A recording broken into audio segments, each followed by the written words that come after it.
just a bunch of like hand poses. And so I felt like this was super successful, and we were starting to find like real character depth with him, where these feel like something new and special, and the stuff that we had looked at earlier felt kind of like traditional animated fare, but like this guy feels like a rich, particular character, and you know, we're working with what he's got, which is, you know, not a whole lot, his hands, his posture, that kind of stuff. This pose was from, there was an alternate version of the movie where Spot like goes to this superhero bar and just destroys everyone, and then takes his place at the like throne of the bar and stuff. It was a pretty sweet sequence, but when they split the movie in half, it didn't fit anymore.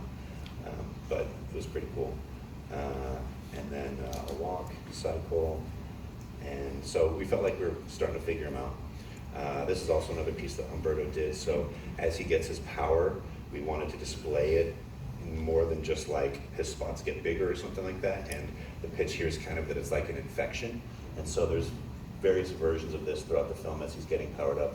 One of the things that I like best is how he's got the black hands. And there's a scene that I'll show you in a second where we apply that in a really cool way. And then this is also Humberto's work. He did, let's see, this should play. No. Oh, there we go. Okay. So this is him experimenting with 2D stuff to make the spot energy kind of like electricity and dynamic, and not just like throwing black frisbees around all the time, which would be not particularly exciting. Here's another one where he kind of does a power-up move. These were tests that were just done on the side, and I think we ended up sticking them in the movie, and like some of Miguel's like security footage or something like that. Like it plays in the background, but it was never meant to be in there. So it's kind of cool. And then lastly, this test. This one worked really well. There's one thing where it got a little weird. You can see that his anatomy is getting a little unclear here. Like we want him to be strange, but I think he gets a little too kind of jello-y there. But still really cool. I love the way the like pop can gets like sucked in with the energy and stuff. And then this was much earlier than those tests. This is an early Abyss test, and this is almost done entirely in 2D by an animator, Nick Kondo, very early on. And that's just there because it's cool.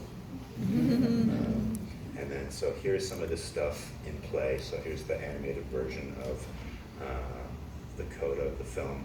This was not originally in there. This was added really late, and it really made the ending of the film way cooler. It used to end with Miles just stuck on the bag, and it was kind of a downer, but then we added this stuff, and it's like way more badass. So everything here is done by, at this point, the animator with either our geometry, 2D stuff, temporary geometry shapes, things like that, to represent the effects that then these guys went and ran with to make even cooler. And then I'll show you, skip ahead to fight sequence, which is this one, okay. So there's a scene here, I'll come back and I'll loop that clip, but in that scene where he kind of threw the portal, his arms swing really hard, and as he does, all the spots collect into his arms. But I love the scene because he's just so fast with his reaction. Let's see this one. So if you look as he spins it, all of the energy goes into his arms, and I think it's just like a sweet look, even though it's only on screen for a second. And I love how like you think that he's not paying attention, but his reaction time is super fast. It makes him like kind of hard to track and erratic and scary for that reason. And then I'll show you some stuff from, oh, let's see. And then here's an example of the kind of electricity effects in play, much smaller than it was when it was on his fingers. But you know, as he yells just a joke to you, it kind of bursts out from his like anger. And then lastly, I'll show you once he's like fully transformed.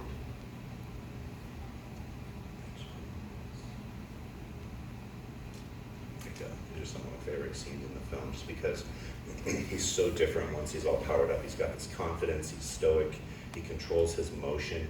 So like the beginning of the film, Spot doesn't know how to be, he's like moving around all the time, like he's uncomfortable. But now that he's got this power, he doesn't have to do anything, and that makes him so much more intimidating. And so like getting to see that last little bit of the white disappear into the blackness in his hands is a scene that I just totally love, and these were animated.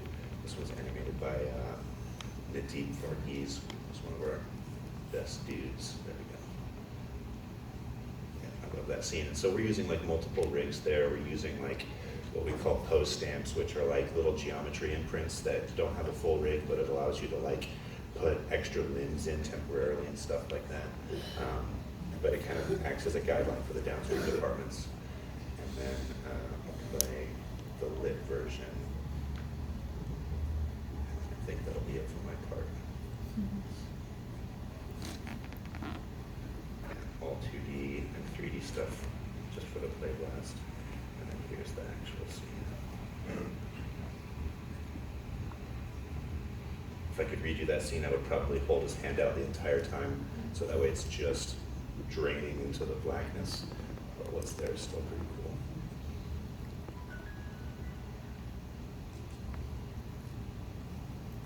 So much stuff going on that gets added after the fact. And I think, yeah, that's it for me. So I think I hand over to Bob now. I got my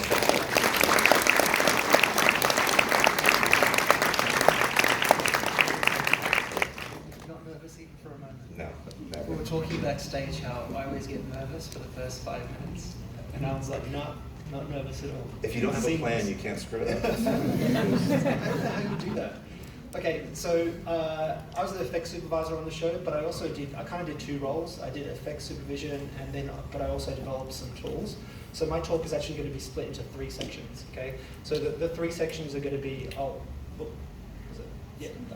There's going to be effects. I'll talk about the line work tools, which we developed, and also Rebel, which is a 2D kind of like painting application that we incorporated into the look of the film. So starting off with the effects. So Spider-Verse has obviously a very distinctive look, and one of the big challenges when you're doing effects is you don't want those effects to kind of stand out.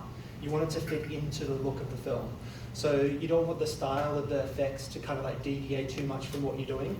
So one of the biggest rules we tried to follow is we tried to make our effect, we took every single opportunity we could to add 2D hand-drawn effects. And that usually meant adding hand-drawn effects on top of 3D, because you don't want it to be just 2D, you don't want it to be just 3D, because that's kind of like the balancing act that the film is trying to make, right? I try to do 2D and 3D.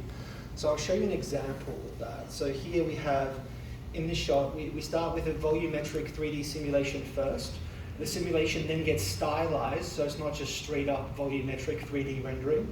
And then that simulation gets delivered to a 2D effects artist. And this 2D effects artist just draws on top of those frames, and then the final comp is a mix between those 3D, that 3D stylized volumetric sim with the 2D on top. So it's a little bit of a painstaking process for the 2D artist, because what they have to do is they have to strike a balance between creating a really cool imaginative design for the 2D, because that's what we want, but they can't deviate from the underlying 3D sim too much, otherwise the 2 things aren't married together. If the 2D didn't follow along with the 3D, it would look odd. So that's a really obvious example of that, but we had much more subtle versions of that also. So this is a more subtle version of that, where we've got a very, very nice volumetric sim. We get this really beautiful hand-drawn 2D kind of like element on top. And that really gives it that really nice kind of like design quality. Even though it's subtle, you do notice it when you're kind of watching the film. Sometimes the 2D elements went directly to comp, like for example, like this here, the 2D element for the Venom strike was all done by a 2D artist named Nicola. He was actually from London. He was working from London. But other times, what we usually do is we mix 2D and 3D in the same shot.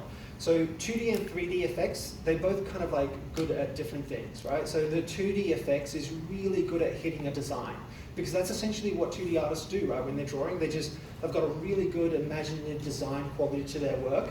So what we do is we take that design quality as the base for the effect, and then we fill it in with other 3D shapes and other 3D elements, because the 3D is really good at filling in, adding detail.